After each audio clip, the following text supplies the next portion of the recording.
आज 50,000 लाडक्या बहिणींच्या खात्यामध्ये जमा. 50,000 रुपये कशाचे सांगतो. सर्व व्हिडिओ कंटिन्यू शेवटपर्यंत पूर्ण बघा. मुंबईच्या बँकांकडून निर्णय घेण्यात आला 1,00,000 रुपये कर्ज देण्यासंदर्भात. तर मग बाकीच्या जिल्ह्यांकडून 50,000 रुपयेपर्यंत तरी कर्ज द्यायला पाहिजे बाकीच्या जिल्ह्यात सर्व महिलांना, छोटा मोठा लहान उद्योगसाठी. परंतु या संदर्भात निर्णय झालेला नाही. परंतु मुंबई येथे निर्णय झालेला आहे. त्यामुळे सर्व बँकांना शासनाला विनंती आहे की बाकीच्या जिल्ह्यात पण कर्ज सुरू करायला पाहिजे महिलांसाठी. छोटा मोठा लहान उद्योग महिला करू शकतील.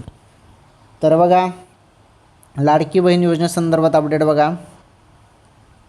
सप्टेंबरचा जो काही हप्ता आहे 1,500 रुपयाचा हप्ता, तो येत्या काही दिवसात म्हणजे आता कोणत्या क्षणी हप्ता तुमच्या खात्यामध्ये जमा होणार आहे.